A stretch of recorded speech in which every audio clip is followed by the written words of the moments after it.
Halo, Assalamualaikum warahmatullahi wabarakatuh. Semangat pagi. Pagi. Pagi, pagi, pagi. Ya, Pagi, halo Telkomers semua. pagi. Oke, terima kasih. Ya, halo Telkomers semuanya. Selamat pagi. Terima kasih sudah hadir kembali di sini.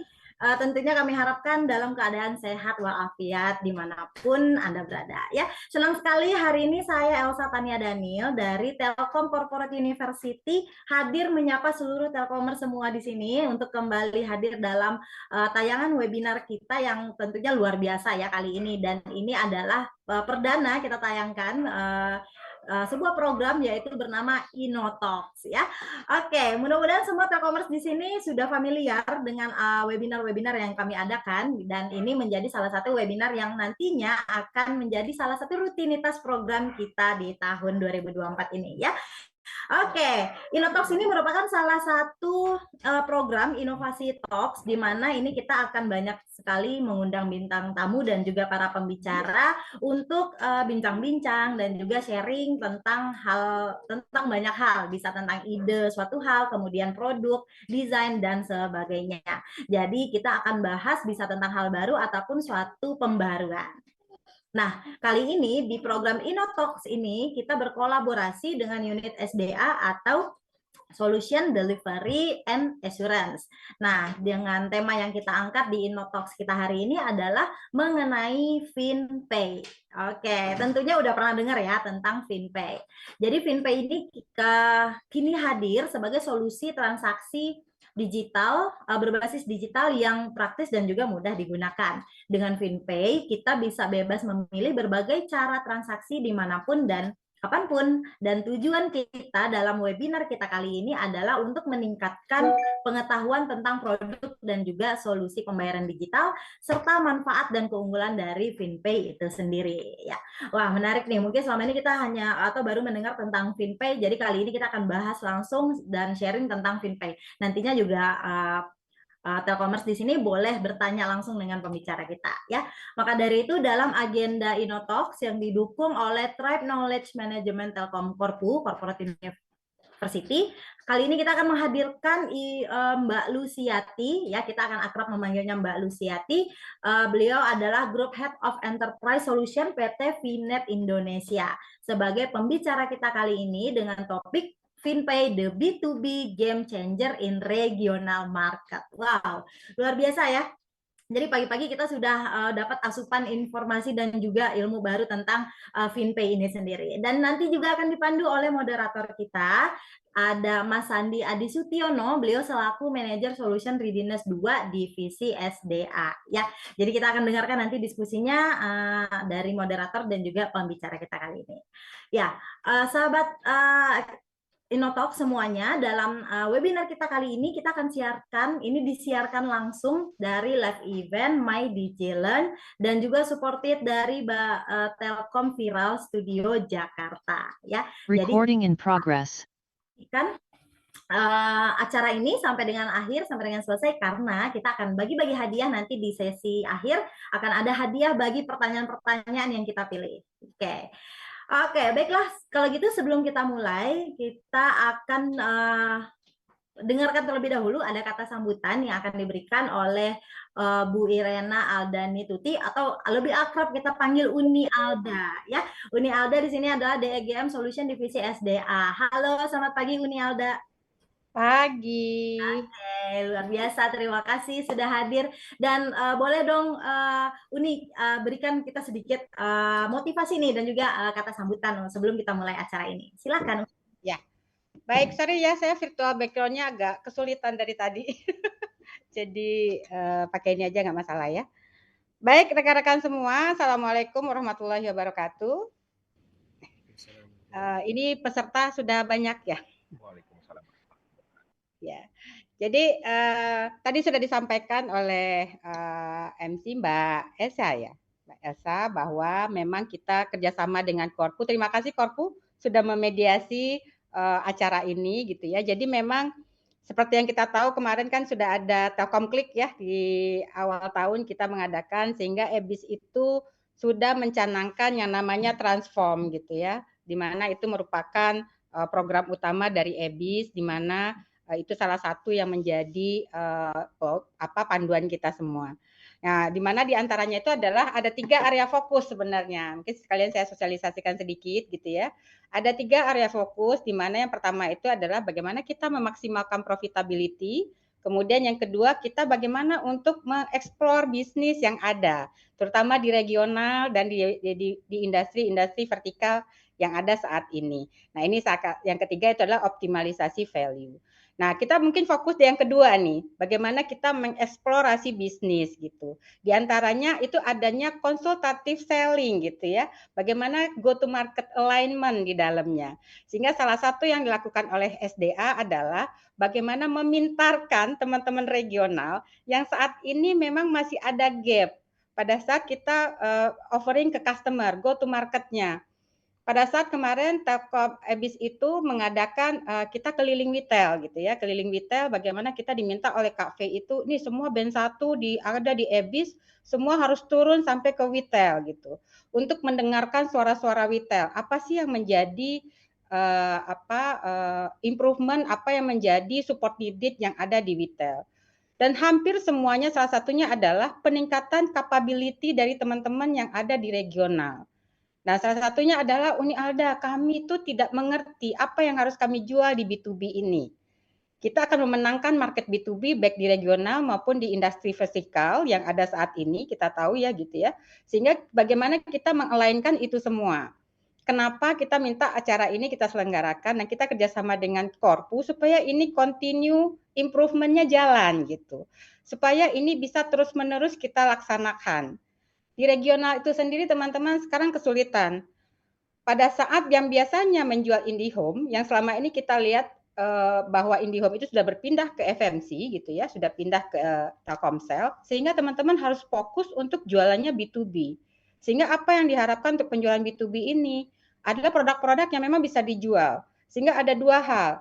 Yang pertama adalah produk, baik itu produk yang ada di kita sendiri maupun solusinya.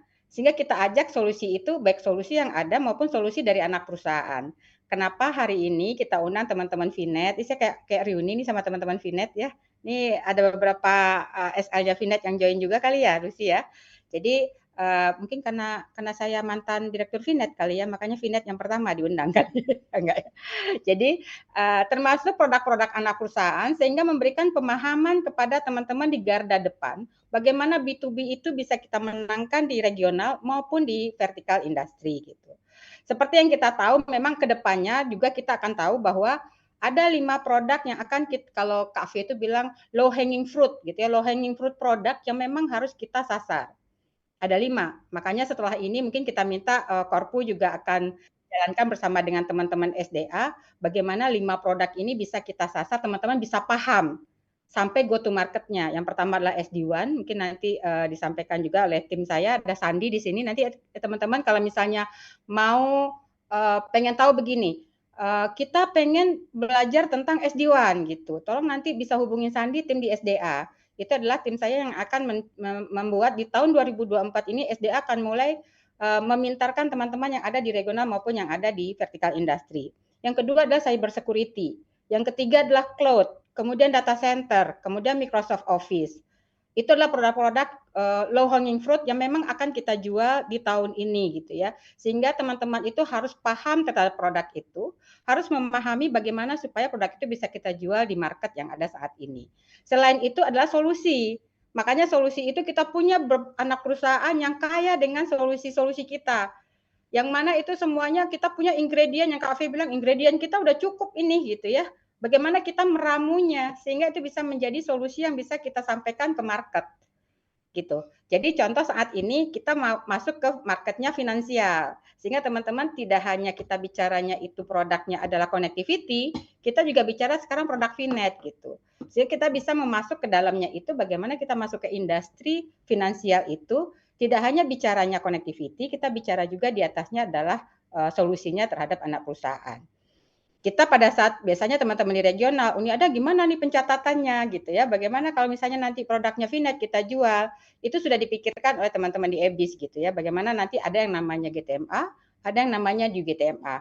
Yang penting adalah Telkom Group. Jadi kita akan menjalankan semuanya di perusahaan ini, bagaimana Telkom Group kita jalankan di B2B ini. Sehingga nanti kita harapkan ini adalah awal mula gitu ya. Nanti ada seriesnya, kita akan bikin seriesnya, tidak hanya sekali, bisa jadi nanti VNet berkali-kali juga gitu ya. Akan kita undang, untuk seriesnya akan meningkat lagi. Mungkin sekarang kita basicnya, kemudian nanti ke advance-nya gitu ya, sehingga teman-teman pintar gitu ke depannya itu, sehingga itu bisa kita jalankan bersama untuk di market B2B ini. Jadi terima kasih teman-teman ITDRI, kemudian teman-teman VNet gitu yang sudah bisa hari ini. Mungkin saya sedikit cerita juga gitu ya sebelum saya tutup. Di tahun 2023 itu kita menjalankan di SDA yang namanya IHT. IHT itu memang hanya in-house training saja gitu. Formatnya sama, tapi audiennya itu hanya sedikit. Kemudian pada saat kita evaluasi, ini harus kita gandeng teman-teman Korpu supaya lebih luas lagi gitu ya, teman-teman bisa semuanya bisa ikut untuk ini karena memang sangat dibutuhkan oleh market B2B yang memang merupakan masa depannya Telkom saat ini gitu. Sehingga pada saat itu kita minta kepada tim, sengaja saya buat satgas di SDA supaya ini bisa jalan dengan baik gitu ya, semua jalan ini lebih kontinu gitu ya, sehingga kita undang teman-teman Korpu, sehingga nanti peserta ini bisa mengambil materi tidak hanya saat ini, bisa mengulang lagi gitu. Kemudian kita juga bisa lihat pesertanya siapa saja sih, karena saya pengennya itu juga teman-teman semua bisa ikut gitu, yang menjalankan B2B yang ada saat ini. Sehingga saya harapkan ini adalah awal mula format baru. Kalau tahun 2023 kita mengadakan sampai 16 kali setiap hari Jumat dulu kita adakan, saya harapkan nanti dengan Korpu ini lebih intens lagi gitu ya. Materinya nanti akan dibantu oleh teman-teman SDA juga gitu ya. Kita harapkan ini lebih kepada implementasi di lapangan. Jadi tidak hanya produk, bisa jadi nanti use case yang ada di lapangan, bagaimana cara kita menjual produk dan solusinya. Kemudian sedikit nanti ada soft skill gitu ya, akan kita sampaikan supaya nanti teman-teman cara jualan, kemudian bagaimana cara dealing, negosiasi dan lain-lain itu juga bisa kita jalankan di market gitu. Mungkin itu saja dari saya. Semoga saya harapkan ini awal mula yang baik itu ya. Mudah-mudahan B2B yang ada sekarang ini bisa kita lebih tingkatkan lagi, Telkom Indonesia lebih jaya lagi. Teman-teman semua juga lebih pede pada saat kita masuk ke market karena memang driver utama kita saat ini adalah B2B. Itu aja, terima kasih. Assalamualaikum warahmatullahi wabarakatuh. Waalaikumsalam warahmatullahi wabarakatuh. Makasih Uni. Terima kasih Uni Alda. Boleh kita berikan apresiasi ya kepada Uni Alda yang udah memberikan kata sambutan dan juga semangat untuk kita hari ini ya. Oke, baik Uni Alda mungkin bisa ditahan dulu sebentar karena kita akan mengajak seluruh partisipan yang sudah hadir di sini untuk kita foto bersama terlebih dahulu ya. Oke, ya. Nah, untuk semuanya yang sudah hadir di sini mohon untuk menyalakan kameranya karena kita akan dokumentasikan dan juga foto bersama semuanya ya. Oke, ya bagi yang belum menyalakan kameranya, kami tunggu untuk dinyalakan dulu kameranya. Iya. Baiklah, sudah on position semuanya, kita akan berfoto bersama ya. Gayanya cukup seperti ini aja ya, gaya komando. Oke, kayak gini. Nah, dikepalkan aja tangannya. Oke, kita akan foto 1, 2, 3. Cek. Oke, berikutnya mungkin ada di slide selanjutnya yang belum ikutan, masih ditahan dulu senyumnya ya. Oke, jadi nanti dari tim kita yang akan jepret ya. Sip, berikan senyum terbaiknya, kita akan jepret lagi. 1, 2, 3. Cekrek. Oke, manual aja nih bunyi cekreknya ya. Oke, baiklah kalau gitu sudah cukup rasanya. Terima kasih. Uni Alda barangkali ada kegiatan atau aktivitas lain dipersilahkan ya. Terima kasih. Terima kasih semuanya.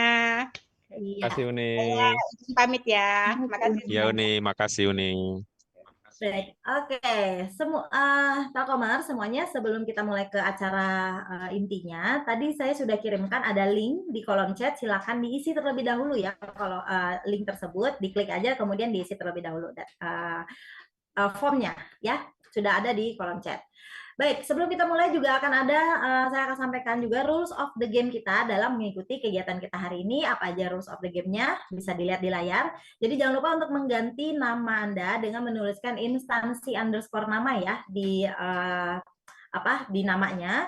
Kemudian nanti akan ada pada saat sesi tanya jawab, Telkomers bisa langsung bertanya kepada pembicara kita dengan klik aja fitur raise hand yang ada di layar. Kemudian nanti bisa bertanya langsung, jangan lupa dinyalakan mikrofonnya juga dan juga kameranya. Atau mau bertanya dengan menuliskan pertanyaannya di kolom chat juga boleh. Nanti kita akan bacakan pertanyaannya dan pada saat sesi tanya jawab. Akan ada hadiah untuk 3 penanya terpilih di sesi kita kali ini. Ya, jadi ikuti kegiatan ini dengan baik sampai dengan selesai karena akan ada sertifikat dan materi yang akan kita berikan juga pasca acara ya. Oke, baiklah kalau begitu di sini sudah ada bergabung narasumber dan moderator kita. Boleh saya sapa dulu untuk narasumber atau pembicara kita ada Mbak Luciati. Selamat pagi Mbak Lucy. Iya, selamat pagi Mbak Elsa, selamat pagi Mas Andi dan juga teman-teman semua. Oke, ya sudah ada Mbak Lucy ya. Mbak Lucy saat ini posisinya lagi di mana Mbak? Kebetulan saya di rumah, tadi pengennya ke kantor cuman hujan, jadi oh ya udah supaya lebih kondusif di rumah aja nanti baru ke kantor. Lagi itu tetap rebahan ya nggak sih ya Mbak ya? Oh enggak. Oh enggak, luar biasa kalau begitu. Iya. Karena ini udah ada yang mantengin nih, udah ada yang pengen menyaksikan dan juga ingin tahu tentang VNet ini Mbak Lucy. Jadi tentunya harus lebih semangat ya. Dan juga akan ada moderator kita di sini, saya sapa juga ada Mas Sandi Adi Sutiono. Selamat pagi Mas Sandi. Selamat pagi, Mbak Elsa, Mbak Lucy. Makasih. Ya, Jadi Mas Sandi akan membantu untuk memandu jalannya diskusi nanti ya. Oke, Mas Sandi sudah siap? Siap, Mbak. Baik, kalau begitu saya serahkan sesi ini sepenuhnya kepada moderator kita, Mas Sandi. Kepada Mas Sandi, waktu dan tempat dipersilahkan. Monggo. Baik, terima kasih dari Mbak Elsa. Selamat pagi teman-teman. Assalamualaikum warahmatullahi wabarakatuh. Waalaikumsalam. Jadi hari ini adalah series pertama dari kegiatan program dari Divisi SDA, yaitu in-house sharing session. Untuk kali ini kita akan mengangkat topik terkait FinPay dengan tagline B2B Game Changer in Regional Market. Nah, untuk memaparkan ini, kami sudah menghadirkan ya narasumbernya yang sudah sangat terpilih, yaitu Ibu Luciati selaku Group Head of Enterprise Solution PT VNet Indonesia. Nah, untuk diskusi nanti bisa dilakukan setelah paparan ya. Jadi kurang lebih nanti ada paparan kurang lebih 20 menit, kemudian nanti untuk tanya jawab kurang lebih 50 menit seperti itu. Mungkin untuk mempersingkat waktu, kami persilahkan Ibu Lucy untuk menyampaikan materinya. Oke, terima kasih Mas Sandi untuk waktu dan kesempatannya. Saya izin untuk share screen terlebih dahulu ya. Apakah sudah terlihat, Mas? Sudah, Bu. Oke, sebelumnya saya mengucapkan terima kasih kepada tim SDA dan juga tim Telkom Korpu yang telah memfasilitasi untuk kesempatan di pagi hari ini. Juga teman-teman yang hadir secara online untuk ikut merasakan dan juga belajar mengenai FinPay dan juga produk dan solusi yang kami punya. Meskipun suasananya mendung, hujan, tapi tidak mematahkan semangat kita untuk terus belajar ya. Oke, langsung aja kita masuk ke materi. Pertama kita akan bahas profil tentang PT VNet Indonesia. Saya rasa itu sekilas saja karena teman-teman juga pasti sudah tahu atau bisa membaca di manapun ya. Dan sebagai sesama Telkom Group pastinya sudah tahu dan paham apa itu VNet Indonesia. Kemudian yang kedua kami akan membahas tentang konteks layanan PT VNet. Dan yang terakhir adalah use case atau solusi layanan yang kami tawarkan. Nah, secara singkat, VNet itu punya 7 lisensi yang akan menjadi poin utama ketika kami menawarkan satu produk dan solusi kepada market yang pastinya saat ini kita sudah punya beberapa produk unggulan juga. Nah, produk unggulan itu nanti akan kita bahas di konteks layanan. Di sini kita ada beberapa produk champion. Apakah VNet hanya punya ini saja? Sebenarnya enggak, tapi tidak saya tampilkan di materi ini secara keseluruhan. Kami ambil secara garis besar atau produk yang menjadi boleh dibilang killer dari sisi VNet. Nah, yang pertama adalah FinPay Billing. FinPay Billing itu apa sih?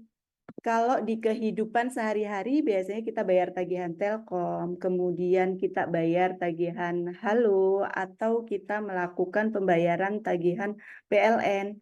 Nah, untuk layanan Finet yang dinamakan FinPay Billing, itu sebenarnya adalah perwujudan dari pembayaran itu. Jadi Finet berusaha mempertemukan pelanggan dengan si pemilik tagihannya melalui salah satu layanan di mana nanti akan ada channel yang berada di tengah-tengahnya sebagai satu moderator. Seperti Tokopedia, kemudian kalau kita bayar dari Bank Mandiri, berarti si Bank Mandirinya, atau kalau kita bayar melalui Shopee, maka Shopee itulah yang akan menjadi channel atau perantara untuk pembayarannya. Kemudian untuk layanan yang kedua, Finet mempunyai FinPay Payment Gateway. Kalau teman-teman biasa belanja online, kemudian nanti ada silakan lakukan pembayaran atau ada link pemilihan untuk bayarnya mau pakai apa sih? Nah, itulah sebenarnya FinPay Payment Gateway, di mana Finet akan mempertemukan si pembeli dengan penjual, namun melalui mediasi supaya penjual ini tidak kesulitan dalam memproses transaksinya. Kalau nggak ada payment gateway, pelanggan akan kesulitan karena transaksinya dilakukan secara transfer manual. Jadi dia harus ngecek sebenarnya rekening yang dituju oleh si pelanggan benar nggak sih, saldonya masuk nggak sih, kemudian struk yang dikasih benar atau palsu. Di mana sering kita temuin ada pembelian kemudian struknya palsu. Nah, FinPay Payment Gateway mencegah atau membantu untuk mensolusikan hal-hal tersebut. Kemudian kita juga punya beberapa produk turunan. Di sini kita ambil FinPay Link. FinPay Link itu sebenarnya adalah FinPay Payment Gateway, tapi kita modifikasi. Karena kalau Payment Gateway artinya si mitra atau orang yang berjualan, dia harus punya satu front end, punya satu aplikasi, baik itu website maupun aplikasi mobile. Kemudian di dalamnya dia harus melakukan integrasi secara teknik kepada Finet. Nah, FinPay Link ini mempermudah supaya mitra tidak perlu melakukan effort besar untuk integrasi. Kemudian dia juga bisa dikirimkan lewat WA. Kalau udah ada transaksi yang terjadi, tapi ternyata lupa atau belum bayar, nah ada reminder yang bisa dikirim. Itu adalah untuk layanan FinPay Link. Kemudian yang berikutnya ada disbursement. Kalau kita mau kirim uang, itu transfer biasa ya. Tapi kalau kita mau transfer ke banyak tujuan, gimana caranya? Supaya kita nggak input satu-satu, supaya kita nggak melakukan secara manual dan text time pastinya. Nah, FinPay Disbursement mensolusikan itu. Kami membantu supaya mitra bisa mengirimkan dana ke banyak tujuan dalam proses yang simple dan sederhana. Mau pakai API, di mana nanti front end-nya dari sisi mitra, atau mau pakai sistemnya Finet sehingga tidak perlu ada development dari sisi mitra, itu ada di FinPay Disbursement. Kemudian yang berikutnya adalah FinPay EasyTech. Ini yang berhubungan dengan kebanyakan layanan pemerintahan. Jadi terkait pembayaran pajak, kemudian pembayaran retribusi, kemudian ada juga nanti untuk monitoring pajak daerah.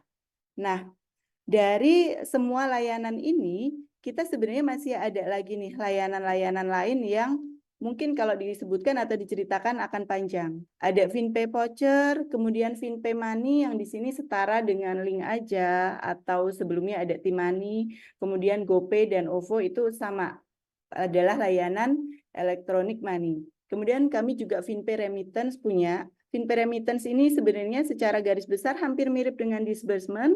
Bedanya untuk remittance melakukan transaksinya ini adalah dari dan ke luar negeri. Jadi secara lingkup area untuk pembedanya.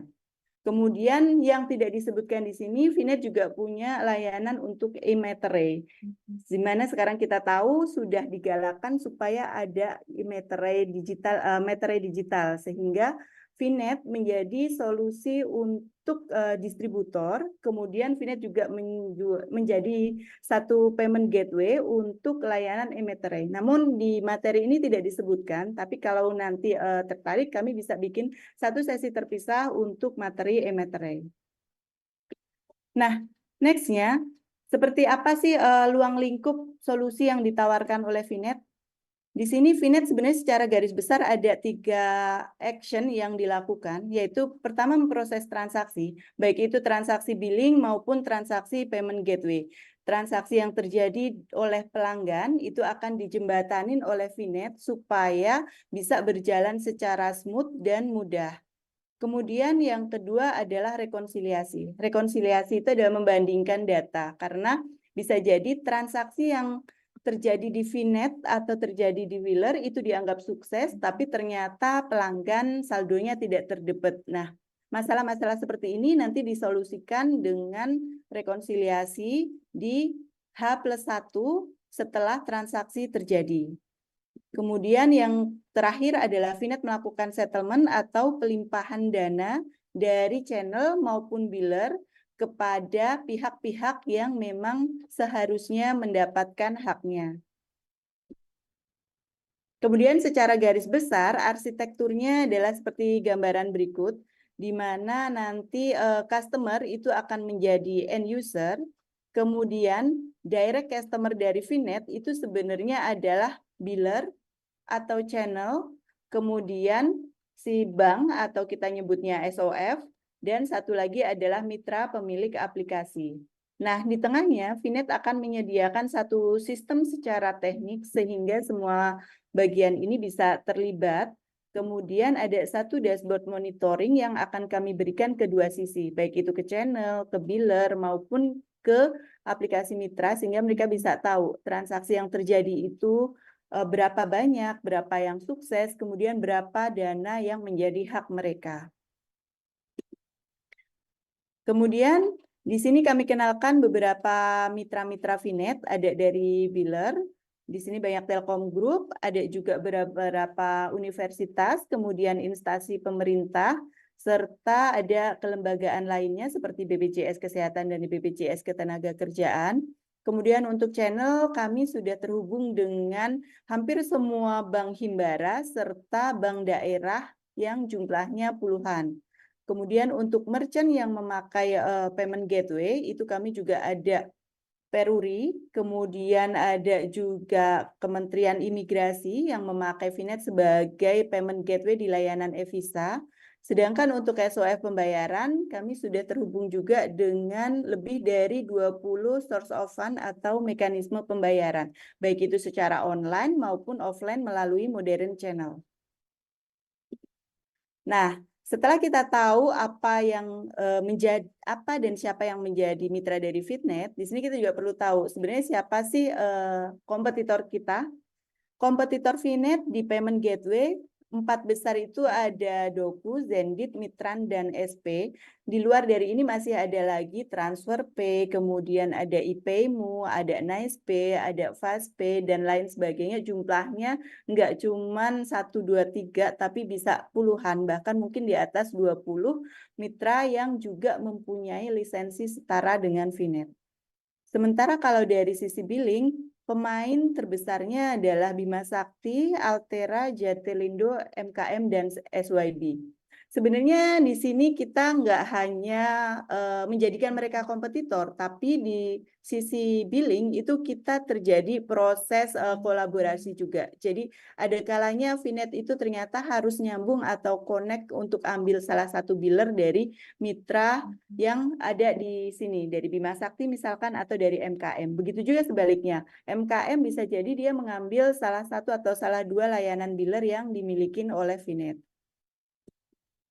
Nah, secara implementasinya untuk gambaran, berikut ada sedikit cuplikan video. Ini adalah layanan FinPay Billing yang tadi membantu untuk mempertemukan pelanggan dan pemilik tagihan. Kita ambil Tokopedia sebagai contoh channelnya. Jadi Tokopedia akan ambil ke VNet untuk layanan yang akan dilakukan. Kemudian nanti VNet akan membantu meneruskan ketika ada proses inquiry atau menanyakan sebenarnya tagihan saya berapa sih.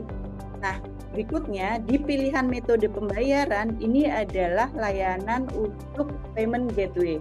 Di sini untuk Tokopedia sendiri mengkombinasikan beberapa payment gateway yang akan mereka satukan di aplikasi Tokopedia yang saat ini sering kita pakai. Nah, di akhir proses, ketika pembayaran sudah terjadi, VNet akan memberikan notifikasi ke pihak billing untuk merubah status bahwa tagihan si pelanggan sudah sukses, sehingga dia tidak bisa melakukan tagihan yang sudah berlangsung. Kemudian langsung kita masuk ke use case atau solusi dari yang bisa ditawarkan kepada pelanggan atau mitra B2B. Kita ambil sampel dari use case properti. Kita punya pelanggan yaitu Jaya Property. Jaya Property itu sebenarnya dia sudah ada atau bisa dibayar melalui Tokopedia, ada juga di Bank Mandiri. Namun kendalanya adalah karena Jaya ini mengirimkan data secara manual kepada mitra-mitranya, sehingga bisa jadi data yang ada di Tokopedia dibayar juga di Mandiri. Sehingga ketika nanti ada proses untuk perekapan, ada double bayar. Atau ada juga data yang selisih. Nah, dengan kondisi-kondisi ini, kami menawarkan layanan FinPay Billing yang terintegrated, sehingga ketika nanti ada satu tagihan, mau dibayar Tokopedia, mau dibayar di Mandiri, mau dibayar di BCA, atau mau dibayar di Indomaret, itu source-nya akan satu. Kalau sudah dibayar di salah satu, di tempat lain tidak akan bisa dibayar kembali. Kemudian, apakah solusinya hanya itu saja? Enggak. Sebenarnya VNet bisa juga menawarkan solusi lain yang saat ini juga sudah dipakai oleh pihak JRP, yaitu FinPay Payment Gateway, dan next-nya akan ada FinPay Link. Nah, secara mekanisme penjualannya atau keuntungan yang diperoleh seperti apa sih? VNet mendapatkan keuntungan dari fee per transaksi yang dilakukan oleh si pelanggan. Nah, transaksinya yang kayak gimana? Apakah yang gagal akan dapat fee? Enggak, fee yang akan diambil hanya berasal dari transaksi yang sukses. Kemudian kita beranjak ke solusi untuk FinPay Link. Di sini kita ambil contoh dari layanan IndiHome dan Telkomsel. Kalau kita menunggu pelanggan untuk membayar, biasanya dia lupa. Bisa jadi lupa, sebenarnya udah klik tapi tinggal bayar, udah cetak kodenya, tapi kemudian lupa karena ada activity lain, atau bisa jadi memang benar-benar lupa saking sibuknya.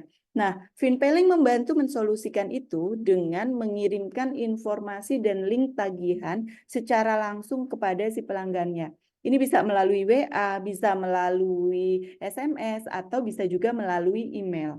Nah, nanti pelanggan bisa memproses sendiri. Dia mau bayar tagihan atas nomor yang mana. Kemudian nanti bisa pilih juga mau bayar pakai apa. Dengan mekanisme FinPay Link, ini kita bisa cegat di depan, sehingga collection rate-nya itu bisa naik. Nggak perlu nunggu pelanggan untuk servisnya diblok sehingga dia baru melakukan pembayaran, tapi kita bisa encourage pelanggan untuk melakukan transaksi lebih awal. Kemudian kalau di segmen edukasi, ini kita ambil sampel ruang guru.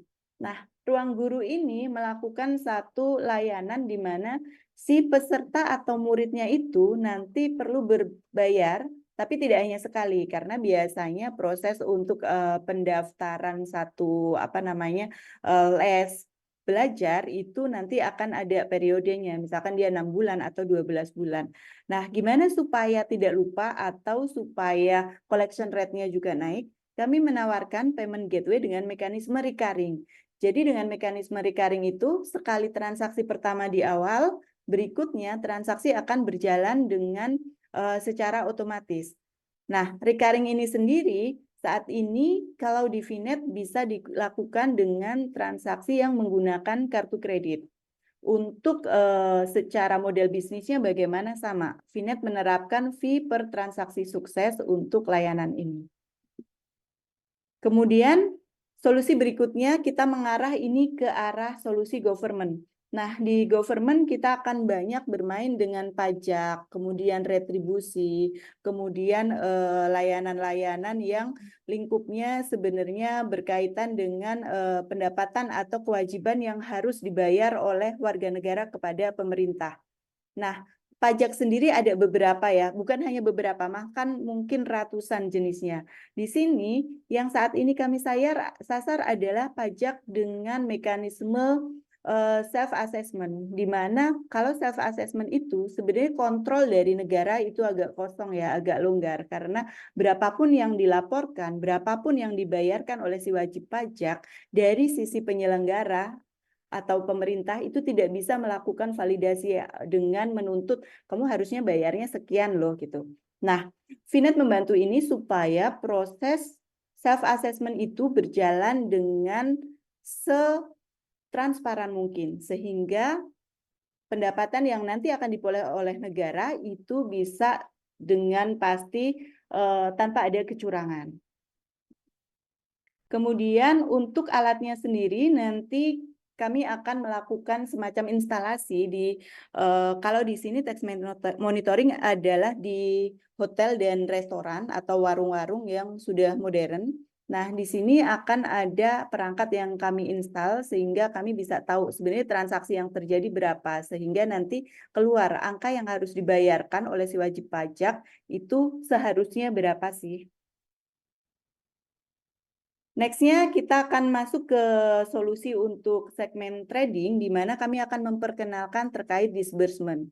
Di sini ada mitra AKN, di mana mereka harus membayarkan kewajiban gaji kepada sales-sales yang ada di bawahnya.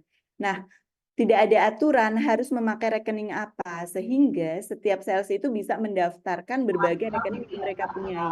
Ketika didaftarkan dengan rekening bermacam-macam, akan ada impact di sisi ATM. Transaksi yang harus dilakukan ini akan mengenerate satu biaya transfer.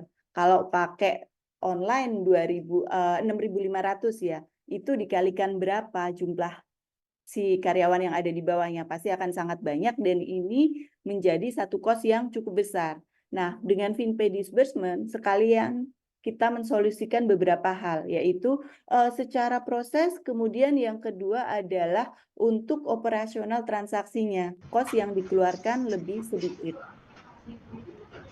Kemudian kalau dari segmen banking, selain FinPay Billing dan juga kerjasama dengan FinPay Payment Gateway, Finet berusaha mendekatin untuk mitra-mitra bank yang ada di daerah. Kita tahu kalau bank daerah itu secara lingkupnya terbatas, kemudian kalau jumlah ATM untuk transaksi itu juga mungkin sedikit. Jadi kalau mau ambil uang pun bisa jadi sangat jauh ya. Sehingga kami mensolusikan untuk layanan cash in, cash out. Sebenarnya ini masuk ke FinPay Billing juga sih. Nah, metodenya gimana? Kami bekerja sama dengan channel-channel modern seperti Indomaret dan Alfamart supaya nanti si nasabah bank daerah itu bisa mengambil uang atau bahkan menyetorkan uang untuk menabung melalui Indomaret dan Alfamart. Kemudian kami juga membantu untuk proses supaya mereka bisa punya satu aplikasi. Karena cost untuk mendevelop satu aplikasi mobile itu pasti sangat besar. Nah, kami jembatanin dengan adanya solusi co-branding melalui FinPay Money. Kemudian untuk collection rate-nya kami bantu dengan integrasi menggunakan FinPay Link. Nah, kalau mau tahu lebih detail terkait dengan Finet, bagaimana kita terintegrasi, kemudian seperti apa nanti proses terhubungnya secara teknik atau flow-nya, ada demonya atau enggak, nanti bisa diakses ke https://hub.finpay.id. Di sini nanti akan muncul satu landing page, di situ kami menginformasikan semua hal yang berhubungan dengan layanan Finet. Terakhir, mari kita berkolaborasi dan take a leap untuk bersama-sama mencapai atau bahkan melampaui target yang sudah ditetapkan bersama. Demikian materi dari saya. Bisa kita lanjut ke berikutnya. Kepada Mas Sandi, kami persilahkan. Baik, terima kasih Bu Lucy, paparan yang luar biasa ya terkait apa aja solusi FinPay yang bisa diberikan, kurang lebih seperti itu. Mulai dari terkait FinPay Billing, FinPay Payment Gateway, FinPay Link, FinPay Disbursement, FinPay Easy Tax, FinPay Voucher, FinPay Money, sampai yang terakhir FinPay Remittance, kurang lebih seperti itu ya. Baik rekan-rekan, itu tadi paparan. Jadi intinya untuk pemenangan B2B market khususnya di finansial ya, finansial teknologi. Nah, inilah senjata teman-teman gitu ya untuk bisa memenangkan pasar sesuai dengan tagline-nya, kurang lebih seperti itu. Silahkan dari teman-teman kalau ada yang ingin mengajukan pertanyaan baik melalui chat, kurang lebih seperti itu ya. Nah, bisa juga langsung melalui resen.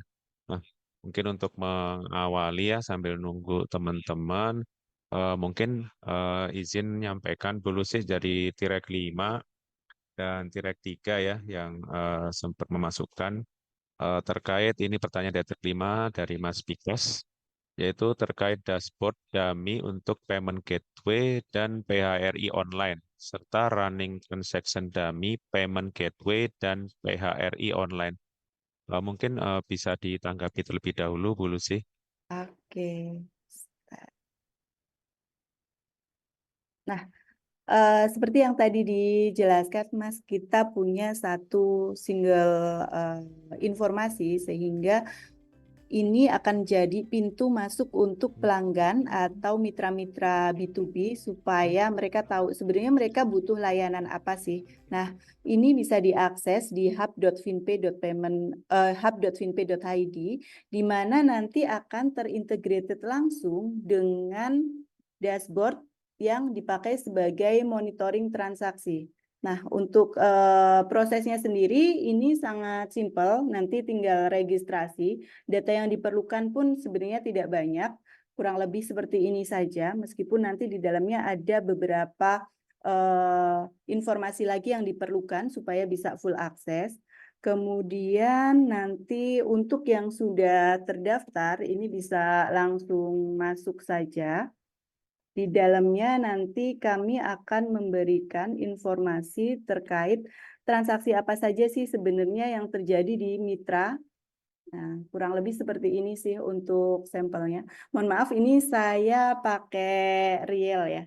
Di sini akan ketahuan transaksi itu ada di mana saja sih, dalam artian mitra channel apa saja, kemudian statusnya apa, kemudian nanti dia sebenarnya pakai payment method apa, serta nanti akan ada informasi juga nih. Kalau sudah dibayar, dibayarnya kapan gitu, amount-nya berapa. Kurang lebih seperti ini sih. Ini kebetulan saya pakai untuk user admin, jadi secara menu nanti akan berbeda ya dengan yang dipakai oleh mitra. Kemudian dari data tersebut kita juga bisa ngedownload juga. Kita bisa filter, misalkan kita ambil salah satu transaksi di mitra, kemudian kapan transaksi itu berlangsung, kita mau ambil 7day, terus status transaksinya seperti apa, apakah yang terbayar saja, misalkan kita ambil, nah kurang lebih seperti ini. Kemudian nantinya akan ada export transaction, kita bisa pilih transaksi tersebut untuk kita download. Nah, nanti akan ada tersimpan di menu export list. Jadi apa yang tadi kita download nanti akan ada muncul di sini, bisa kita ambil dan kita lakukan analisa. Nah, ini untuk yang FinPay Payment Gateway. Nah, untuk yang PHRI, mohon maaf untuk dummy-nya, mungkin nanti bisa kami share terpisah ya Pak ya. Sebenarnya ada satu materi khusus juga untuk terkait PHRI. Kebetulan saat ini yang ada itu untuk live-nya dan cukup konfidensial, saya tidak berani share untuk di sini. Kira-kira seperti itu, mungkin sudah cukup jelas atau ada lagi? Sementara cukup, Bu Lucy, makasih. Ini tadi ada yang raise hand atas nama Lona. Mungkin bisa langsung on cam untuk menyampaikan pertanyaannya.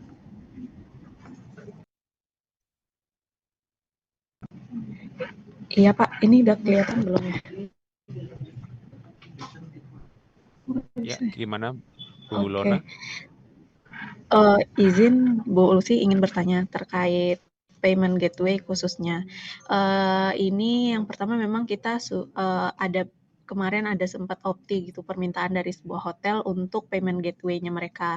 Nah, kebetulan itu payment gateway yang sekarang mereka gunakan itu sudah ada dari kompetitor gitu ya, dan itu dilengkapi juga dengan website-nya juga gitu. Nah, apakah nanti ketika misalnya kita menawarkan VNet ini, apakah kompatibel dengan website yang sudah tersedia saat ini gitu? Apakah bisa langsung dihubungkan saja atau harus dibikin website terbaru gitu untuk menghubungkan VNet-nya ini, dan apakah bisa juga dari VNet ini untuk membuatkan webnya gitu terkait payment gateway ini. Itu yang pertama, Bu. Nah, yang kedua, ini skemanya bagaimana dengan pengakuan pencapaian AM-nya gitu. Apakah ini nanti ada berupa entah biaya pasang baru atau misalnya biaya bulanan gitu. Nah, untuk pengakuan dari sisi revenue atau pencapaian AM-nya itu bagaimana? Seperti itu, Bu. Mungkin 2 pertanyaan itu aja, Bu. Terima kasih. Oke, izin langsung saya jawab ya, Mas Andi ya. Ini pertanyaan yang cukup menarik karena modelnya adalah akuisisi. Nah, sebenarnya untuk akuisisi dalam artian mitra sudah punya atau sudah pernah terhubung dengan satu payment gateway lain. Sebenarnya menurut kami seharusnya ini adalah mitra yang sudah dalam tahapan advance. Jadi dia sudah tahu ketika terhubung dengan satu payment gateway harus ada satu effort untuk integrasi. Baik itu mekanismenya nanti mau host to host yang kontrolnya ada di sisi pelanggan ataupun dengan mekanisme landing page yang kontrolnya di sisi VNet. Nah, untuk dari sisi mitranya sendiri, ketika dia sudah punya satu website atau satu aplikasi, kalau saat ini sudah terhubung dengan kompetitor, mau pindah, sebenarnya tinggal switch aja sih dengan cara melakukan integrasi ke arah VNet. Kemudian kalau dari sisi development-nya, apakah VNet bisa yang melakukan development itu? Secara teknik sebenarnya bisa, namun secara effort, kemudian secara core bisnis, itu sebenarnya di luar dari scope VNet. Meskipun dalam kondisi khusus ada juga kondisi yang VNet melakukan development untuk beberapa website dari sisi mitra, tapi tentunya dengan satu bargaining position yang memang memberikan advantage. Nah, kalau misalkan VNet menerima semua pembuatan website dari sisi mitra, tentunya itu akan sangat memberatkan karena VNet jadinya berubah switch dari core business fintech menjadi core business untuk software development. Nah, solusi atau saran yang bisa kami sampaikan adalah di mana sebenarnya VNet juga bekerja sama dengan beberapa mitra integrator yang akan membantu mitra-mitra atau merchant untuk melakukan integrasi. Kita ambil contoh ada mitra Suteki dan juga Pintro, itu adalah mitra integrator yang kami pakai, tapi mereka bergeraknya adalah di bidang pendidikan. Jadi untuk sekolah-sekolah, madrasah yang punya murid banyak kemudian ingin melakukan digitalisasi biasanya melalui Suteki dan juga Pintro yang akan membantu baik itu ngedevelop sistemnya, kemudian mengintegrasikan ke sisi VNet-nya, itu full di-handle oleh mereka. Nah, untuk kondisi hotel sendiri terus terang belum ada mitra VNet yang bergerak di situ, tapi kalau nggak salah baru kemarin banget kami deal dan juga melakukan tes production dengan mitra yang akan membantu integrasi untuk ke industri hotel. Mungkin nanti bisa dijajaki untuk kolaborasinya. Nah, itu untuk pertanyaan yang pertama. Kemudian untuk yang pertanyaan yang kedua, bagaimana mekanisme untuk pengakuan revenue-nya? Dari sisi VNet sendiri sebenarnya terbuka, mau jalan dengan GTMA ataupun mau jalan dengan New GTMA. VNet yang di depan ataukah nanti Telkom yang di depan. Itu dua-duanya tidak masalah, tergantung nanti dari kesepakatan. Bisa jadi akan VNet yang di depan. Kemudian kalau ternyata ini misalkan merupakan satu solusi yang diintegrasikan dengan layanan Telkom yang lain ataupun layanan anak perusahaan yang lain, itu bisa juga Telkom yang maju ke depan, kemudian nanti VNet jadi di belakang. Kurang lebih seperti itu sih untuk proses go to marketnya. Bagaimana dari Mbak Lona? Ada yang ingin informasi lagi atau sudah cukup? Izin menanggapi lagi boleh ya Pak? Silakan. Terkait yang pertama tadi Bu, mitranya itu berarti ketika nanti mitra yang tadi Ibu bilang ya sudah baru saja baru bekerja sama dengan mitra yang mungkin nanti bisa mengintegrasikan yang pelanggan hotel, berarti nanti ketika kita ingin atau ada pelanggan yang ingin sekaligus dengan webnya itu kita hanya berkontrak dengan VNet-nya saja ya Bu. Nanti VNet-nya langsung dengan mitranya atau dari sisi kitanya juga ke mitra. Jadi ada 2 mitra gitu dari sisi Telkom atau bagaimana Bu? Kalau dari sisi kontrak sangat ini sih Mbak, fleksibel sebenarnya karena ada deal-deal juga atau kesepakatan yang pastinya akan terjadi. Ada case yang VNet aja dengan mitra, kemudian ada case juga yang nanti ternyata ke depannya harus ada kontrak juga dari sisi si mitra ke arah apa namanya, ke arah Telkomnya, jadi 3 pihak. Tapi rata-rata sih yang sudah terjalin memang hanya 2 pihak, Mbak. Hanya di kondisi-kondisi tertentu saja nanti yang oke ternyata ini harus ada kontrak terpisah yang di luar dari kontrak VNet dengan mitra gitu. Oke, baik Bu. Terima kasih informasinya Bu. Iya, Terima Cukup. kasih Mbak Lona. Terima kasih. Baik, mungkin lanjut yang di chat dahulu ya. Ini ada dari Pak Satria Wiratama Nugraha ya, terkait bagaimana terkait skema pembelian atau penyewaan perangkat baik untuk transaksi maupun untuk tax collection. Silakan Bu Lucy Nah, untuk tanggapi. ini juga seru sih pertanyaannya karena membahas tax collection itu sebenarnya salah satu layanan yang kalau diceritakan proses perjalanan untuk bisa dealnya itu paling panjang dibandingkan dengan yang lainnya karena kita tahu kita harus punya deal dengan pemerintahan dalam hal ini bisa pemerintah kota maupun pemerintah daerah. Kemudian yang kedua kita juga harus melakukan deal juga dengan bank daerah karena ini adalah satu kesatuan. Jadi ketika nanti bank daerahnya sudah oke, belum tentu pemerintah daerahnya oke. Tapi kalau pemerintah daerahnya oke, terkadang mau nggak mau bank daerahnya itu sudah harus setuju. Jadi kita bisa maju atau jalan. Nah, modelnya ini semacam sewa sih. Jadi nanti akan ada seperti pembayaran atau invoicing berkala yang ditagihkan kepada VNet terhadap perangkat-perangkat itu. Besarannya gimana itu tergantung dari nanti jumlah perangkatnya seberapa banyak yang dipasang atau yang akan dipakai. Kurang lebih seperti itu sih. Jadi apa namanya rata-rata kita semacam kontrak sewa ya, kontrak sewa seperti itu. Baik, makasih penjelasannya.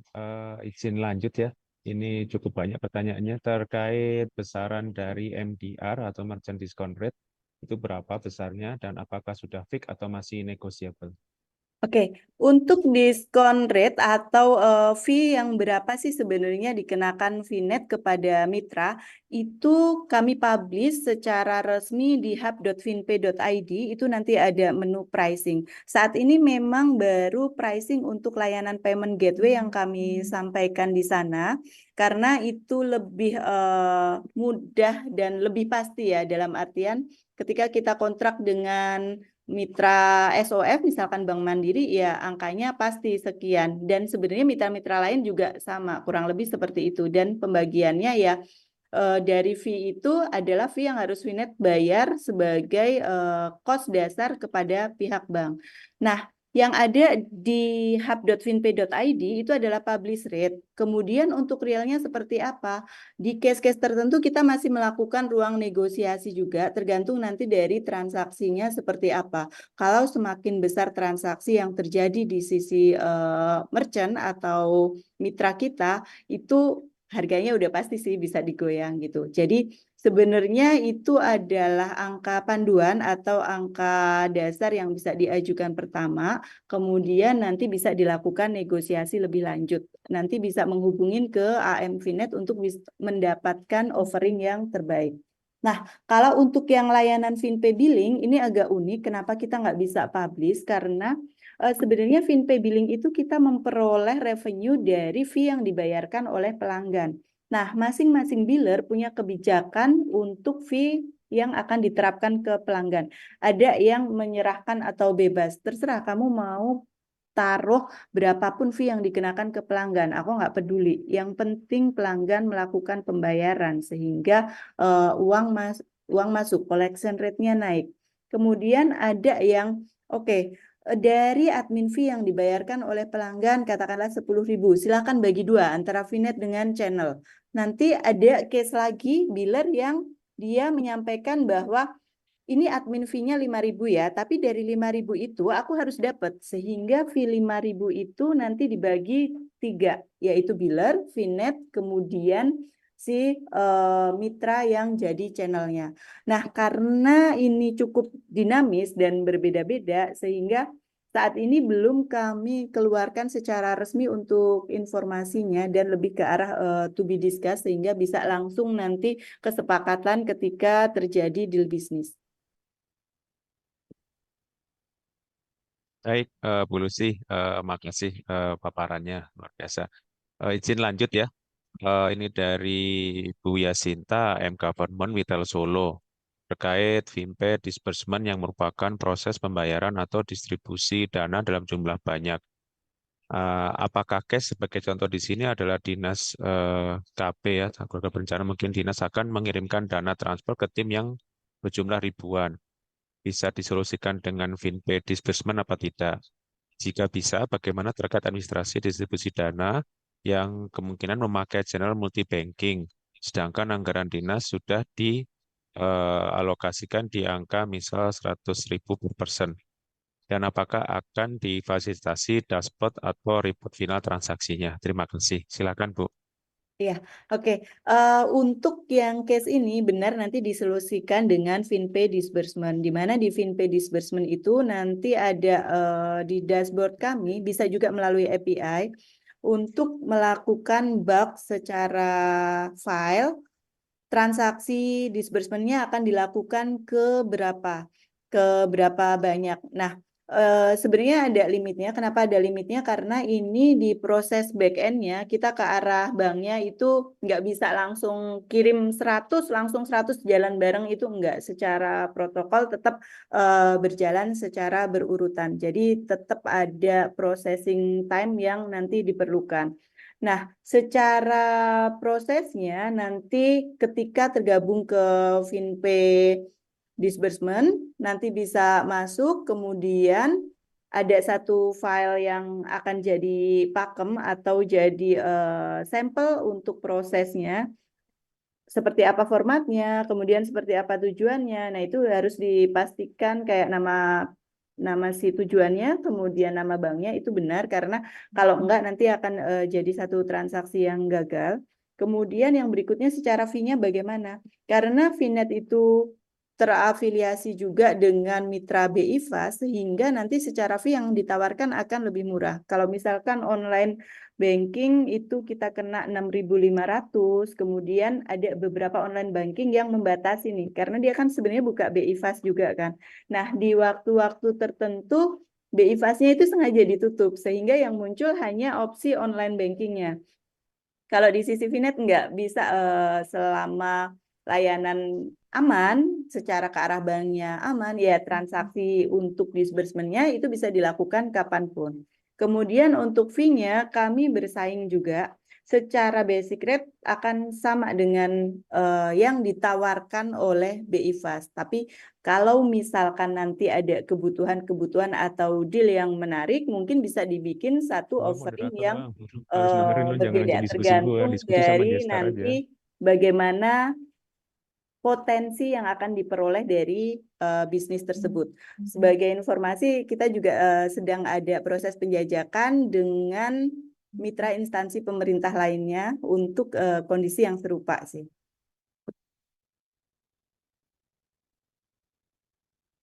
Baik, makasih tadi beberapa penjelasan ya udah dimasukkan. Kemudian mungkin sedikit lanjut pertanyaan dari ini ya, Tirek 3 nih dari Mbak Teni terkait kelebihan FinPay dibandingkan payment gateway lainnya apa? Kemudian layanan apa saja yang bisa termasuk kategori GTMA dan non-GTMA? Kemudian terkait implementasi, kan ada terkait migrasi dari IndiBizzPay ke FinPay. Secara teknis, GTM dan mitigasinya seperti apa? Makasih. Ini pertanyaannya banyak dan lumayan berat nih. Bagus. Seru-seru nih. Ya, bagus, seru banget. Oke, kalau ditanyakan sebenarnya apa kelebihannya Vinet dibandingkan yang lain, sebenarnya semua kompetitor kita itu juga memberikan offering yang sama. Vinet pun memberikan offering layanan yang sama. Nah, di luar dari masalah fee yang banyak juga sih fee Vinet itu ternyata lebih murah, ada juga beberapa fee mitra lebih murah. Namun sebagian besar sih banyak yang menyatakan bahwa secara fee Vinet itu lebih menang. Kemudian yang kedua, secara proses pelimpahan dana, Vinet melakukan kebersamaan dalam artian kalau di mitra payment gateway lain, mereka membedakan ketika transaksinya itu dibayar dari misalkan Indomaret. Nah, pelimpahan dananya itu bisa H+3, itu paling cepat. Ada yang H+5 atau bahkan H+7. Nah, kalau di Vinet dari metode pembayaran semua yang sudah ada, itu Vinet memberlakukan H+1. Mungkin ada sedikit perbedaan untuk kartu kredit dan BCA. Kenapa? Karena kalau kartu kredit itu Vinet sendiri sebenarnya baru dapat datanya itu di H+1 dan itu agak-agak end of day. Jadi kadang jam 8 malam, bisa jadi jam 4 sore, bisa jadi jam 9 malam. Sehingga kalau untuk transaksi kartu kredit, kami selalu menyampaikan bahwa pelimpahan dana yang dilakukan Vinet itu paling cepat dan rata-rata adalah di H+2.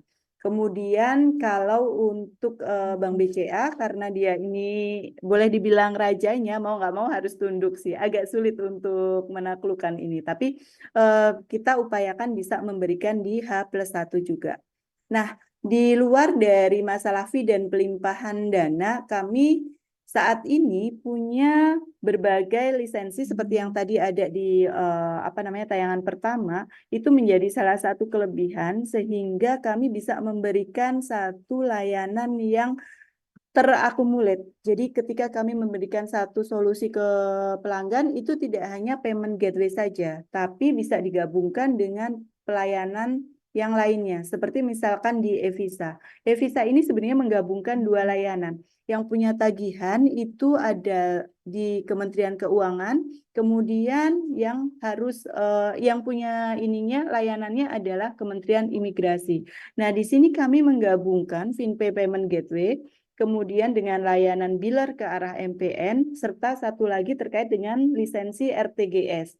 Perlu dicatat bahwa lembaga persepsi lain untuk pembayaran pajak yang bukan bank, tapi memiliki lisensi RTGS itu baru Vinet saja saat ini. Sehingga ini jadi salah satu poin atau nilai lebih kita.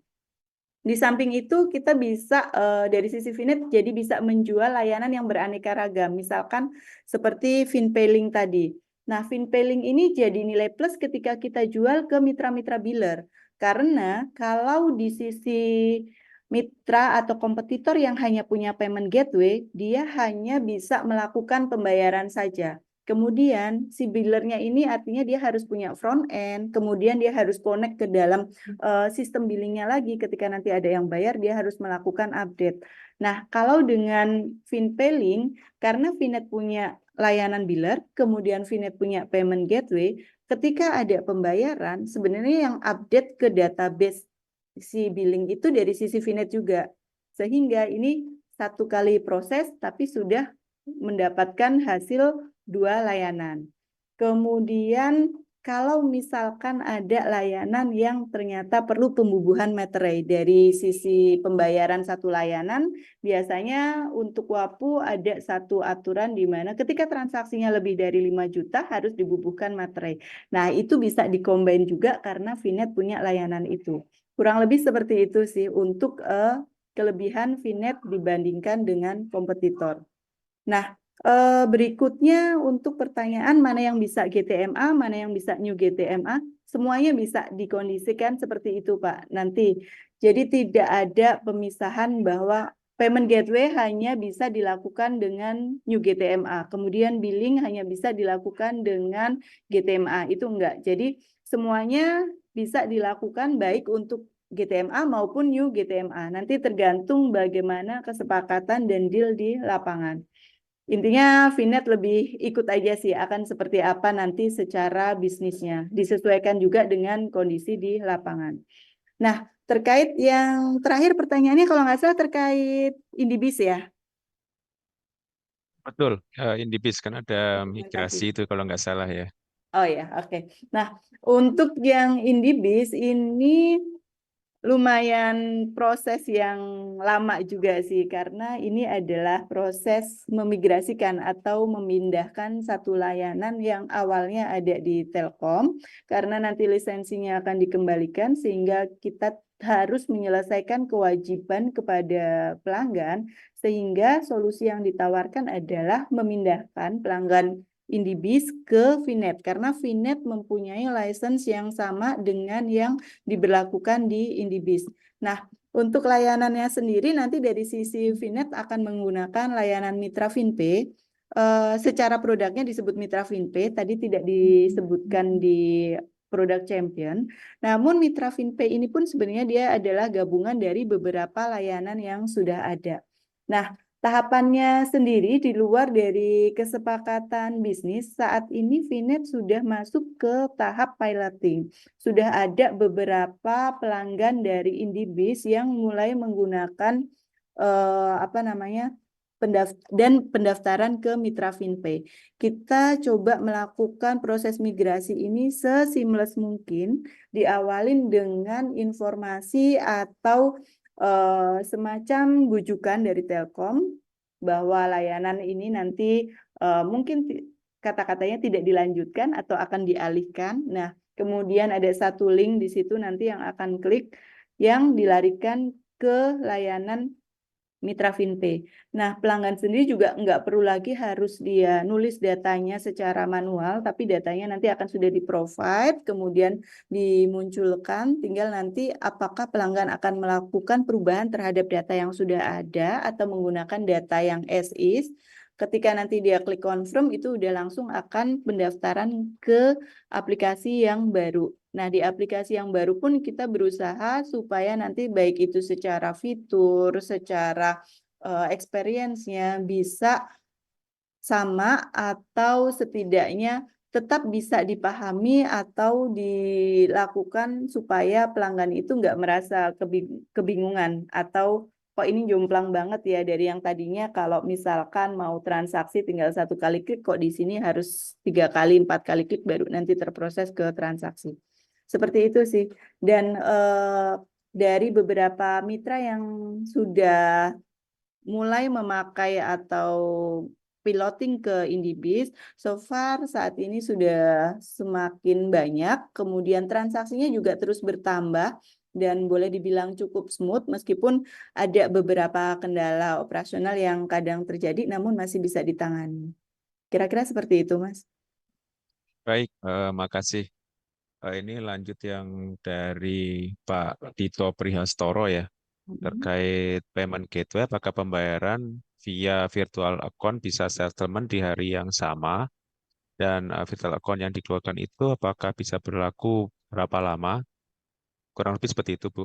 Oke, untuk saat ini Vinet memang sedang menggodok supaya bisa settlement di hari yang sama, Pak.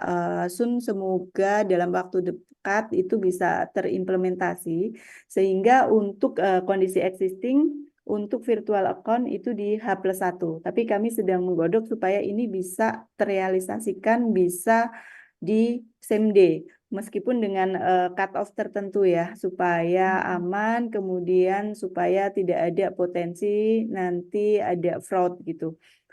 Semoga sih di awal-awal tahun ini atau pertengahan tahun bisa terimplementasi.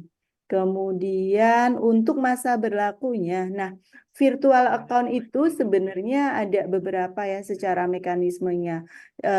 Ada yang kita nyebutnya close, dalam artian secara amount-nya itu udah pasti diperoleh dari hasil generate transaksi.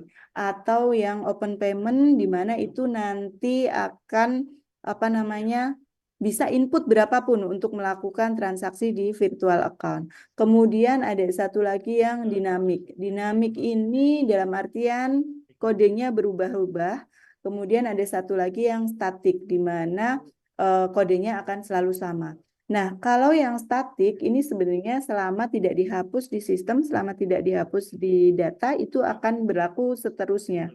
Nanti ada mekanisme juga sih supaya ini bisa di-delete ketika salah satu layanan mungkin sudah tidak dipakai ya, katakanlah kalau misalkan untuk pembayaran tagihan cicilan mobil gitu ya, itu kan ada durasi 3 atau 5 tahun. Nah, itu nanti bisa dihapus ketika sudah selesai di situ. Kemudian untuk yang dinamik, karena ini sebenarnya selalu baru ketika transaksi itu terjadi, untuk masa berlakunya sebenarnya sesuai dengan apa yang diminta atau diharapkan oleh si mitra atau channel. Jadi kalau misalkan satu toko A nih pengen buka layanan pembayaran dengan virtual account BCA. Nah, dia bisa setting mau minta itu berlakunya 1 jam, kemudian berlakunya 3 hari, atau berlakunya 1 minggu. Itu juga bisa dilakukan configurable karena itu ada di parameter. Tapi suggestion kami sebenarnya ini untuk virtual account itu dibuat sesingkat mungkin supaya men-trigger pelanggan cepat melakukan pembayaran. Kalau nanti kita bikin lama, ya semakin dia menunda karena merasa, oh waktunya masih lama, aku bayar nantilah atau besok lah itu. Ujung-ujungnya lupa sehingga nggak terjadi transaksi. Kurang lebih seperti itu untuk yang virtual account. Baik, makasih paparannya Bu Lucy. Oke, lanjut ini ada yang nyundul lagi dari Direk 3 ngelanjutin ini dari Bu Teni, ngelanjutin pertanyaannya Mbak Yasinta ya terkait disbursement. Channel tujuannya selain multi banking, apakah sudah bisa ke e-wallet? Jika iya, e-wallet mana saja yang sudah bisa? OVO, GoPay, dan Shopee apakah sudah bisa? Kurang Oke. lebih itu, boleh sih, silakan. Ya, karena untuk disbursement ini, VNet pada dasarnya ke belakangnya adalah menggunakan BI Fast, di mana untuk BI Fast sendiri saat ini baru terkoneksi ke bank-bank saja, baik itu bank swasta maupun bank nasional. Namun terakhir kemarin update yang saya terima, ini sudah bisa ke e-wallet, tapi baru saya lupa antara Dana atau OVO atau keduanya. Tapi kalau nggak salah, salah satu deh. Dana kalau nggak salah. Nanti bisa saya coba cek lagi. Nah, kalau yang lainnya kayak GoPay dan ShopeePay saat ini belum. Namun sebenarnya ada potensi ini disolusikan. Karena saat ini VNet punya layanan top up untuk e-wallet ya. Bisa top up ShopeePay, bisa top up OVO, dan juga bisa top up link aja. Nah, ini nanti bisa dikombinasikan sih. Jadi ketika mau disburse ke OVO atau ke ShopeePay atau ke link aja, kami masukkan itu ke arah layanan yang top up. Jadi enggak melalui platform yang sama tapi agak sedikit berbeda, tapi itu memungkinkan untuk dilakukan. Cuman harus ada proses development dulu dari sisi VNet-nya sih. Kalau yang direct dan menggunakan yang saat ini sudah established baru satu antara Dana atau OVO. Baik, makasih Bu untuk paparannya. Nah, tadi sedikit tertarik nih yang kalau apa namanya durasi transaksi yang tadi ingin ditingkatkan untuk lebih cepatnya itu secara peraturan pemerintahnya apakah memang ada standarisasi untuk berapa lama pemrosesannya ya Bu ya? Itu terkait yang VA tadi ya Pak ya? Betul, betul.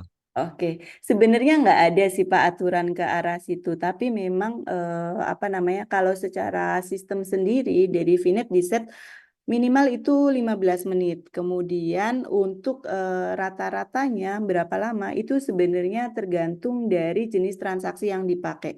Boleh kita ambil sampel untuk saat ini adalah transaksi di KCIC. Mungkin ada yang pernah coba WUS, itu metode pembayarannya ada yang pakai VNet. Sebenarnya dia multi payment gateway di situ. Jadi mereka dibagi untuk yang kartu kredit, kemudian BRI ya kalau nggak salah, BRI, BTN, kemudian Bank Mega itu pakai VNet. Sehingga saya sarankan kalau nanti ada teman-teman yang mau pakai WUS, boleh dicoba transaksinya pakai yang kartu kredit ya supaya masuk ke VNet. Nah, di WUS itu dia menggunakan waktu waktu hanya 30 menit untuk pembatasan transaksinya. Jadi ketika sudah mengenerate satu kode bayar, dia hanya berlaku 30 menit. Kalau lebih dari 30 menit itu akan dirilis lagi untuk kursi bookingannya. Kemudian kenapa KCIC melakukan waktu yang sangat pendek padahal di situ dia juga melakukan pilihan pembayaran melalui Alfamart dan Indomart, di mana lewat Vinet juga. Waktu itu saya suggest, Pak, ini memungkinkan nggak sih dilakukan penambahan periode waktu menjadi paling nggak 1 jam, karena dari sisi pelanggan ketika dia harus jalan ke Indomaret atau dia harus jalan ke Alfamidi pasti ada waktu yang diperlukan. Iya, kalau lokasinya dekat, kebetulan dia dekat di situ. Nah, kalau jauh bisa jadi lebih dari setengah jam gitu. Tapi ternyata itu memang dari sistem tiketingnya supaya segera dibayar dan terkait dengan booking dari kursinya, sehingga dari KCIC akhirnya tidak melakukan perubahan terhadap waktu pembayaran di kode VA-nya. Nah, case lain di layanan Telkomsel, salah satunya adalah layanan pasang baru, di mana mereka menerapkan awalnya adalah 1 jam untuk pembayaran kode VA atas transaksi yang dilakukan. Tapi setelah berjalan selama beberapa lama, ternyata ada perlu ada review yang melihat VA yang di-generate itu tidak dibayarkan. Banyak yang statusnya akhirnya expired dan unpaid. Ketika dicari tahu kenapa? Oh, ternyata karena waktunya kurang lama. Soalnya dia nggak punya e-banking, jadi harus ke ATM, harus ke Indomaret, atau ternyata waktu keluar ke ATM jaraknya jauh sehingga perlu waktu yang lebih lama. Sehingga di case Telkomsel akhirnya dia merubah waktunya menjadi 2 jam. Kemudian kalau di case yang waktunya lama nih, ada satu layanan yang pernah bikin durasinya itu bisa sampai 7 hari atau 3 hari. Nah, ternyata setelah dilakukan analisa atau review, dampaknya juga kurang baik sih. Selain looping secara numbernya itu dia jadi di keep kan, nggak bisa dipakai yang lain. Kemudian terjadi transaksi yang banyak. Nah, mau nggak mau ini harus dirilis atau harus dibuka. Kemudian secara habit dari customernya, ketika dia dikasih waktu yang panjang, ya cenderung akan menunda. Ah, nanti dulu, besok lagi, kemudian lupa. Akhirnya nggak terbayar. Jadi dia generate lagi transaksi. Nah, akan secara revenue, secara take up rate akan jadinya jelek karena dianggapnya akan banyak yang gagal. Seperti itu sih, Pak. Baik, makasih. Ini ada pertanyaan dari Pak Yayan. Mm-mm. Bisa ini pertanyaannya di screen. Eh, Kalau ini tentang MDR ya, nah itu fix atau negotiable? Oke, Seperti apa ini ya, Bu Lucy? kayaknya tadi sudah deh. Udah nih ya. Iya, jadi Sip. sebenarnya Vinet punya publish rate kan ada di hub.vinpay.id Ya. di menu pricing, nanti bisa dilihat. Itu acuan untuk yang payment gateway secara gambaran awal untuk mitra memutuskan mau pakai atau enggak bisa dari situ. Tapi kalau nanti pengen lebih digoyang gitu bisa hubungin ke AM-nya Vinet. Nanti ada Kak Riana, Kak Yaya, atau juga ada Kak Angelina, itu akan bisa memberikan best price lah, tergantung nanti dari kondisi market rate, market share-nya seperti apa itu, serta transaksi yang akan terjadi seperti apa. Intinya sih Vinet fleksibel, enggak terlalu kaku dengan ketika ngasih offering 1% ya harus 1%, atau kalau 4.000 ya harus 4.000, karena di beberapa layanan seperti layanan pemerintah yang nanti akan berujung ke pelayanan publik, pastinya kita akan berusaha memberikan yang terbaik kan. Nah, Vinet sendiri akan berusaha membantu nego, kayak misalkan kayaknya nanti nggak segini deh, misalkan dari pemerintahan ada yang kayak gitu ya, budget mereka segini. Nah, Vinet akan berusaha mencari kira-kira mana yang tepat atau harga yang masuk, atau mungkin membantu untuk negosiasi supaya best price dan bisa turun dari rate yang ada. Baik, makasih penjelasannya Bu Lucy. Izin ini recall sih tadi terkait untuk solusi di regional gitu ya. Tadi sempat dijelaskan kalau nggak salah harus juga melibatkan ekosistem atau stakeholder di pemerintah regional tersebut, misalnya kayak pemerintah, bank daerah, kurang lebih seperti itu. Nah, misal mau nanya nih kayak keterlibatan asosiasi terkait di industri keuangan itu apakah pernah ada case, Bu? Jadi tidak hanya dari pemerintah daerahnya, bank daerah, tapi mungkin juga melibatkan dari asosiasi ya, mungkin kayak gitu. Mungkin bisa dijelaskan, Bu. Oke, Makasih. ini seru banget nih. Bagus nih, agak-agak berbau politik. Mungkin saya harus agak hati-hati jawab di sini. Oh, siap, siap. Jadi gini, Vinet itu berada di bawah, selain berada di bawah Telkom, Vinet berada di bawah BI, di mana BI sendiri kita tahu akan punya aturan-aturan yang menjadi landasan Vinet dalam melakukan kegiatan operasional. Nah, kita juga tahu bahwa BI udah mengeluarkan blueprint pembayaran digital Indonesia yang jangka panjang sampai dengan 2035 kalau nggak salah ya di websitenya BI itu. Nah, di situ dia ada banyak. Salah satu yang saat ini sudah terimplementasi adalah Snap BI, yaitu standarisasi terhadap API yang akan dipakai oleh semua pelaku usaha finansial keuangan, tidak hanya bank, tapi juga Finet yang bergerak di fintech. Kemudian yang sudah masuk yang berikutnya adalah terkait dengan BI Fast, yaitu untuk transaksi transfer uang. Nah, yang seru adalah di sini.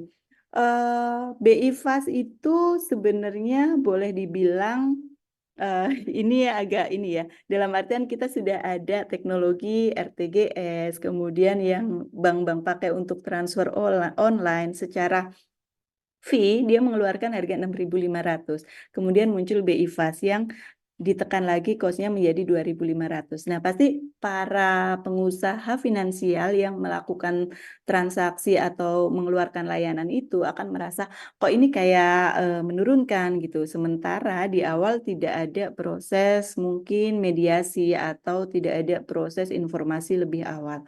Nah, ada beberapa asosiasi sebenarnya, bukan beberapa, ada banyak, ada ASPI, ada APGI, kemudian ada asosiasi terkait yang peer-to-peer lending juga ada. Nah, untuk asosiasi yang berkaitan dengan payment gateway, saat ini Vinet tergabung dengan APGI, yaitu Asosiasi Payment Gateway Indonesia.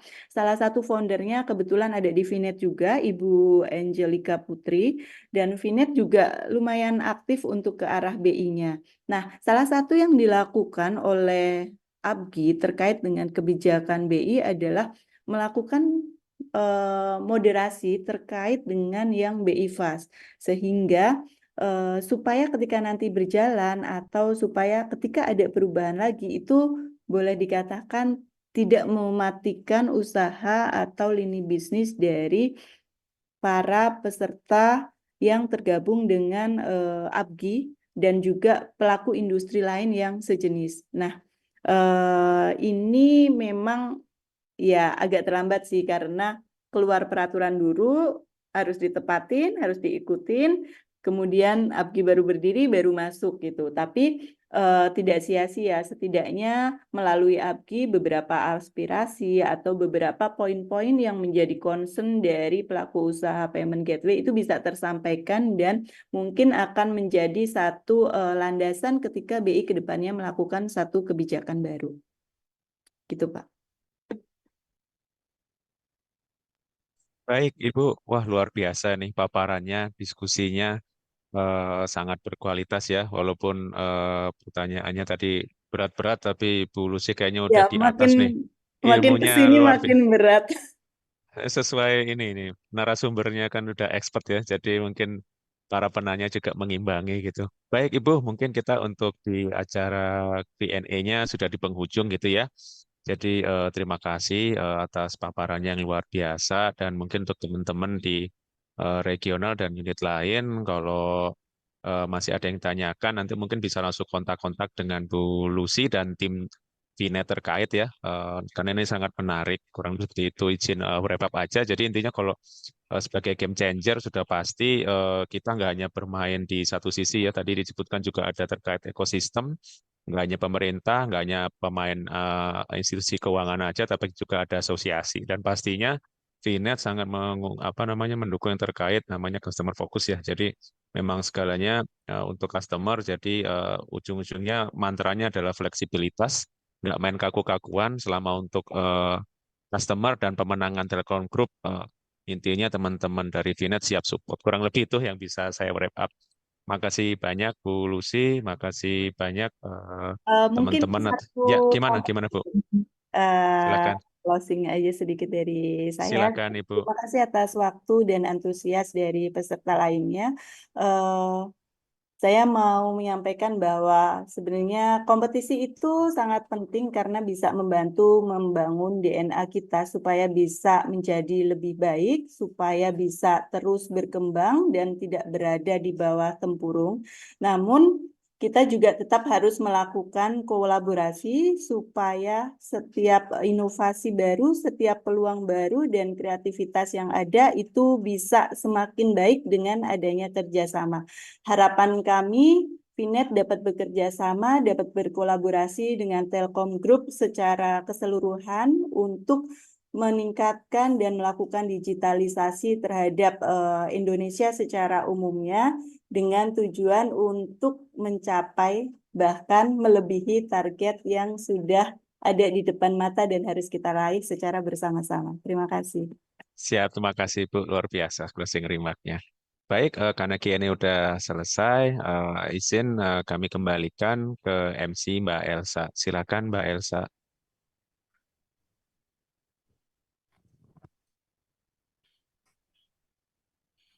Iya, oke. Terima kasih Mas Andi. Terima kasih juga Mbak Lucy. Boleh semuanya kita berikan apresiasi untuk diskusi kita hari ini. Luar biasa banget. Ini pertanyaannya tuh cukup kritis ya Mbak Lucy. Kata Mbak Lucy makin ke sini makin sulit nih katanya Iya, pertanyaannya. makin berat.